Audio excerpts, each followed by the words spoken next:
ex-Bruce Willis club. It was really I had a good experience, so. He did. Haley did right away. He was like, I love Bruce Willis. And I was just like, well, you were a little boy. What did you know? Yeah. Thanks. Yes. Go ahead. 2 minutes, and then we out. Being so damn mental, I had to ask another question. Okay. How much freedom do you have working with Kevin Smith as your character roles?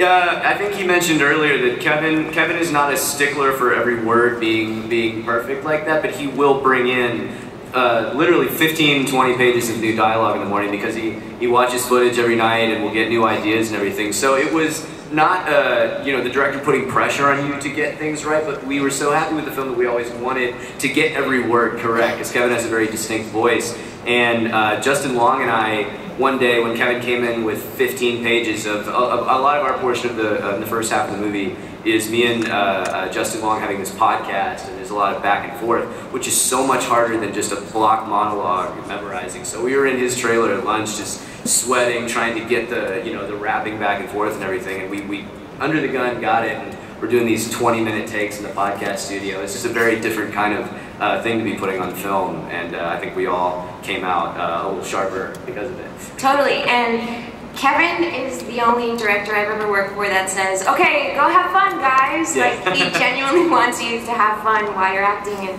I mean, that's why we do what we do. Like where he goes, you want another one? We can do another one? Yeah, you want to do another one? I was good about that. I loved it. I feel good about it. You want another one? Yeah, you get to a place where, like, back in the day, it's like you'd overshoot and make the actors do a lot. And then you get to a place like years in where you're just like, that was magic. Like, it helps that I'm the editor. Not so much a director as I am an editor. Like, I'm officially the director in name, but the job that I love as much as writing is editing, because it gives you another chance to do a draft of the script. So when I'm on set, I'm not really there as the director, and most critics will tell you that's true. I'm there as an editor. I'm just looking for moments that I need in the script to put a scene together. So as I sit there watching a performance, I'm like, I got that line, I got that line, I got that line, maybe we'll get another reading of that, I got that line, I got that line. So the moment I get all the lines and I'm like, oh my God, that's better than I imagined it when I was writing it, I'm ready to walk away, but then you always give it up to them and be like, you guys want to do one more? Go crazy and do whatever you want.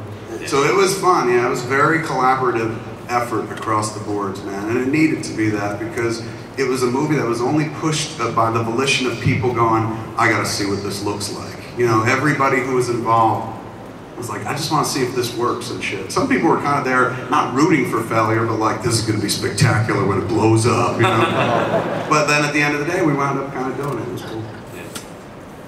Thank you. Thank you, sir. Thanks. One more. Go ahead. Hi! How's it going? How are you? Calendar Man. From what is it? Calendar Man. Calendar Man. Dates are very important.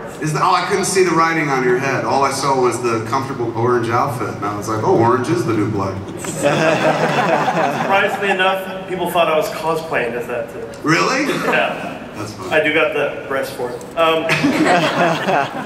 My question is for Haley and Genesis. Genesis, right? Yes. Cool. I just want to know, like, what your reaction was when you seen this and you're like, fucking turns him into a walrus. Like, what was your, when you first got the pitch or the script, like, what were you, not thinking, but what were you thinking?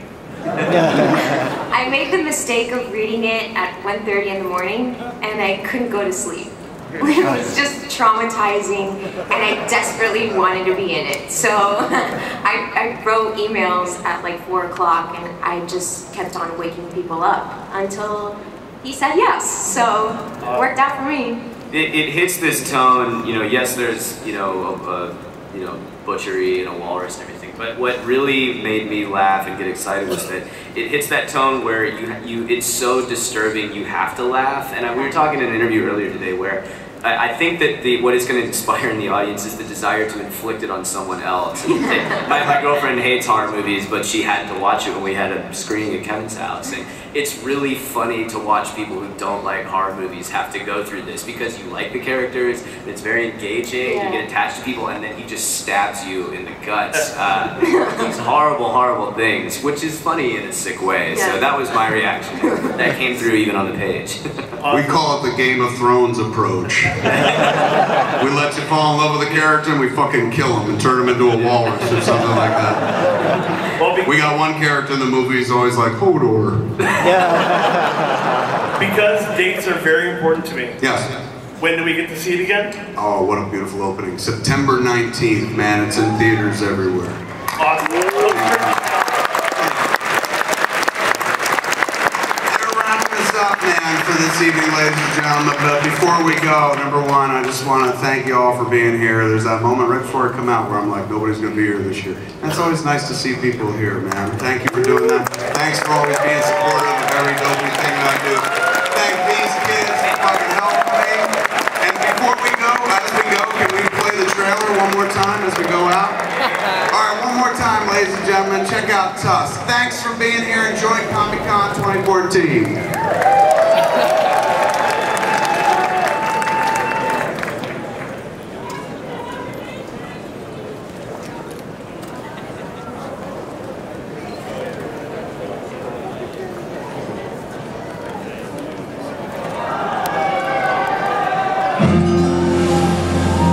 Always do sober what you do drunk. That'll teach you to keep your mouth shut. Hemingway said that. Yes, he did. And he said it to me. I don't want you to go to Canada tomorrow. It's for the podcast. It's what I do. I travel around and I interview weird or interesting people. So look out, you crazy Canucks! Wandering Wallace takes a raunchy road trip up to the Great White North. Hello. I'm an old man who has enjoyed a long and storied life at sea. And after eons of oceanic adventure, I know I do not wish to spend my remaining years alone. While I have such stories to share. How far is Bifrost from here? It's about 2 hours from here. It's about 2 hours away. I hate American guys. Good evening. It's nice to meet you. Could I interest you in some tea? So what happened after the boat sank? I was alone, and then something very swift and frightening moved by me. A walrus saved your life? The walrus is far more evolved than any man I've heard of. Present company included. Thank you. You're welcome. Which?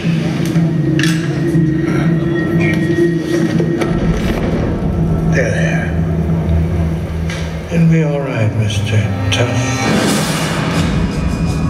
He hasn't called me in 3 days. I'm worried.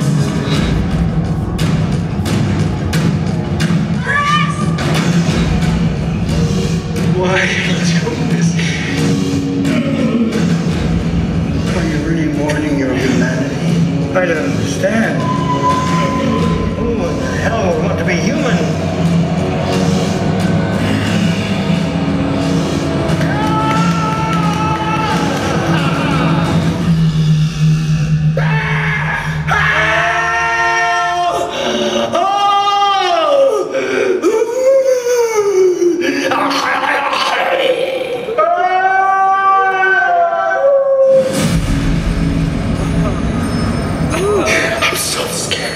This guy wants to turn me into an animal or something.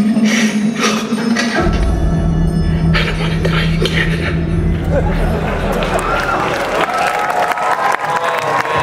Thank you, everybody. Go enjoy Comic-Con 2014. We'll see you next year. Thank you so much. Good night.